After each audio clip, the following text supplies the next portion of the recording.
Hello guys, তো আপনাদেরকে আজকে একটি বিষয় দেখাবো। সেই বিষয়টি হচ্ছে কালকে রাতে বৃষ্টির কারণে আমাদের ভুট্টা গাছগুলো পড়ে গেছে। তো দেখতে পাচ্ছেন কালকে রাতে যে পরিমাণ ঝড় হয়েছে সেই কারণে ভুট্টা গাছগুলো ভাঙে পড়ে গেছে।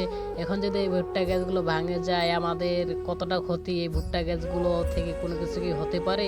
এই ভুট্টা গাছগুলোর ভুট্টার মস্কাগুলো এখন জ্বালাই আছে, এখনও পুরো ডাইনি। তো আপনাদেরকে একটি আমি দেখাচ্ছি, দেখুন আপনারা। এই যে মনে করেন এই ভুট্টা মস্কাটে, এই ভুট্টা মস্কাটে কোনো কিছু হতে পারে? এই ভুট্টা মস্কাটে এখন অনেক জ্বালাই আছে। এখনই যদি এই গাছটি পড়ে যায়, এই মানে কিভাবে এটা উন্নত হবে? এই গাছটি তো আর সার টানতে পারবে না, এর উপযুক্ত খাবার টানতে পারবে না। এখনই যদি এটা পড়ে যায় তো বুঝতে পারতেছেন এতে আমাদের অনেক লস হবে। শুধু আমাদেরই না, বিশেষ করে বিভিন্ন জায়গায় আমাদেরই আশেপাশে অনেকজনের ভুট্টা গাছগুলো পড়ে গেছে। প্রত্যেকটা কৃষকেরই ক্ষয়ক্ষতি হয়েছে। তো এগুলো এখনই যদি ক্ষয়ক্ষতি হয় কতটা দুঃখের ব্যাপার। সবাই টাকা দিয়ে আবাদ করেছে, ভুট্টা খেতে প্রচুর টাকার প্রয়োজন হয়, অনেক টাকার ইনভেস্ট করে তারপর ভুট্টা চাষ করা হয়। তো এখন যদি শেষ টাইমে এই ভুট্টা ক্ষেতগুলো পড়ে যায় সবার কতই না কষ্ট হয়। তো আপনাদের ওখানে কেমন হয়েছে তা আমি জানি না। আমাদের এখানে কিন্তু আশেপাশে সবারই ভুট্টা ক্ষেতগুলো পড়ে গেছে।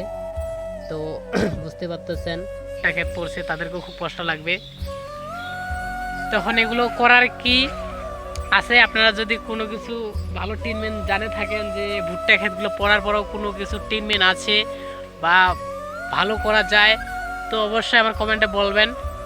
কেননা সবাই আমরা অবাক হয়ে আছি যে এই বৃষ্টির কারণে এতগুলো ভুট্টা ক্ষেত পড়ছে, এখন কি করা যাবে? কম বেশি সবারই ভুট্টা ক্ষেত পড়ে গেছে এই বৃষ্টির কারণে। তো সবাই ক্ষতিগ্রস্ত হয়ে গেছে, সবাই মাথায় হাত রেখেছে কিভাবে তারা কৃষিকাজ করবে। তো ভিডিওটা ভালো লাগলে অবশ্যই লাইক কমেন্ট শেয়ার করে দিবেন, যেন অন্যরাও দেখতে পায় এই বিষয় নিয়ে আমাদেরকে কিছু বলতে পারে। তো এখানেই আজকে থাক, ভালো থাকুন, সুস্থ থাকুন, টাটা, বাই বাই।